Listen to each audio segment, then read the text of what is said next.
今年的巴黎奥运会上，00后运动员们成了采访现场的一股清流，对谁都不拐弯抹角，而负责采访的记者们也是千奇百怪，场面相当精彩。本届奥运会，20岁的中国游泳运动员潘展乐可谓是一战成名。泳池当中，他创造世界纪录，战胜了对手。采访区里，他当面告状，更让对手害怕。北京时间8月1日，男子100米自由泳决赛，潘展乐以46秒40的成绩打破世界纪录，夺得金牌。赛后，潘展乐在接受采访时告起了状，直接上演了脱粉回踩。我在下面跟查尔莫斯打招呼，他一点都不理我。包括美国队的阿雷克西，我们训练的时候，教练在岸上，他那种滚翻直接往教练身上溅水花，就是感觉有点看不起我们的样子。这时意识到不对的潘展乐还问了句：“这能说吗？”这段采访画面在网络爆火，后来查尔莫斯还专门发文澄清，并在赛后和潘展乐交换了泳帽。如果说潘展乐的采访让对手紧张，那么全红婵的采访则让记者紧张。一段段耿直的回答被网友称为整顿采访界。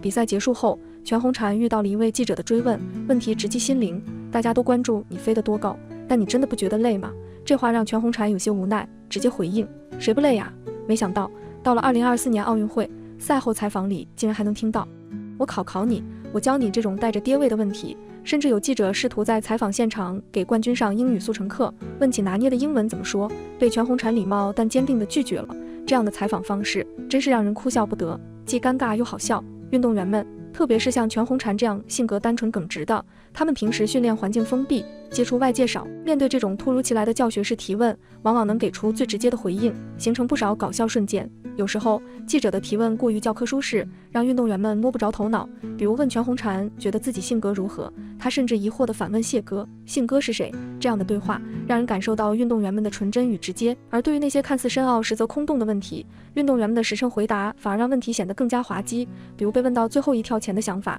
全红婵简单回答：想动作要领啊，直接而实在。当记者试图煽情提到有哥哥来现场时，他更是直接表示没感觉。马龙谭大头小胖采访划水，刚刚结束的巴黎奥运会上，国乒包揽了5枚金牌，而马龙和樊振东、王楚钦的男团组合的采访环节也给人深刻印象。马龙接受采访时，王楚钦和樊振东在后面一脸轻松划水。日前，马龙在节目中也回应了此事，表示留给他俩划水的时间不多了。此前男团半决赛中，中国男团以3-0击败法国队晋级决赛，将对阵瑞典队。赛后，马龙和樊振东、王楚钦一起接受了媒体采访，结果龙队在前面嘚不嘚，后面小胖大头嘻嘻哈哈，一个美发，一个美甲。在直播节目中，主持人刘禹锡问马龙：“你有没有想到，就是自己在接受采访的时候，他们2个人是这样的状态？”马龙笑了，很轻松的表现。不过在接下来以后，这种机会就不多了。随后，马龙开始了夸奖模式。其实他们2个的表达能力比我强多了，他俩平时训练挺勤快的，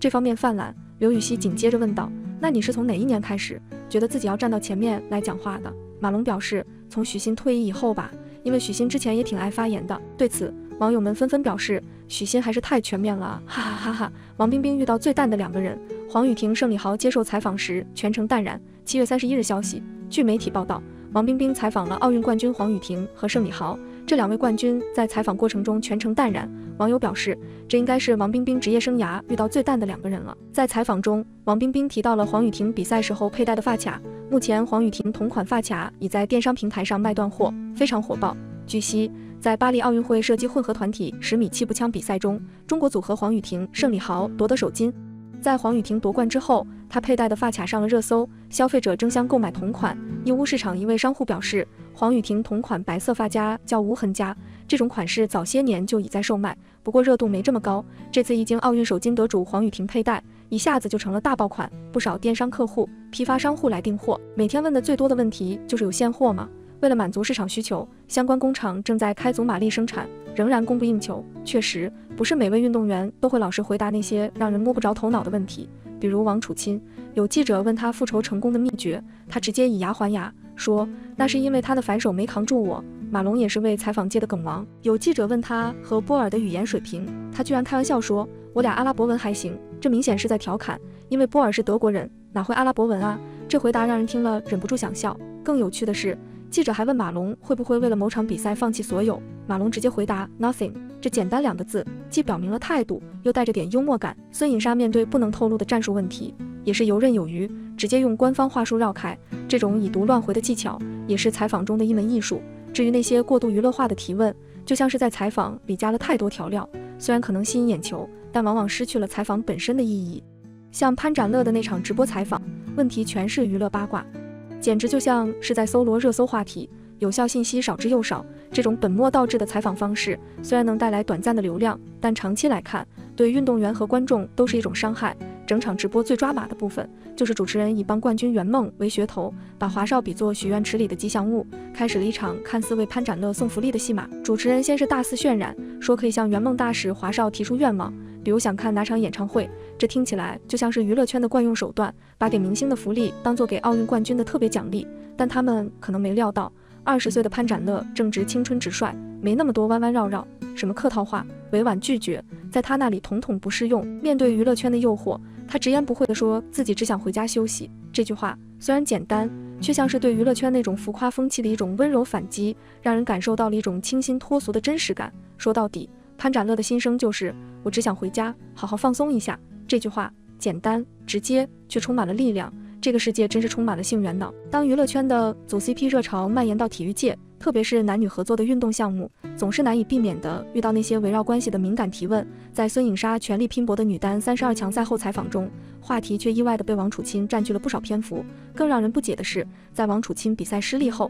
记者竟然转向即将参加16强赛的孙颖莎，提出了一个让人摸不着头脑的问题：你会不会因为搭档的失利而去安慰他呢？我们不难发现，那些被认为不专业的采访，问题往往不仅仅在于对专业知识的缺乏，更深层次的是他们带着先入为主的偏见和刻板印象，这暴露了提问者思维方式的狭隘。以女子举重和铅球等体育项目为例，即便这些领域的运动员取得了令人瞩目的成绩，他们仍然可能遭遇关于外貌、婚姻、生育等涉及女性刻板印象的冒犯性提问。比如中国女子铅球名将巩立姣，在历经21年的艰苦训练后，终于在东京奥运会上圆梦，实现了大满贯的辉煌成就。但她在夺冠后的采访中，却不得不面对诸如何时找对象、女汉子何时变回女孩子这样的变相歧视问题。这些问题与全红婵被逗小孩式的提问类似，都透露出一种将运动员视为非独立个体的偏见。而更不专业的是，这种提问方式完全忽视了运动员作为独立个体的尊严和价值，将他们视为可以被随意消费和博取流量的工具。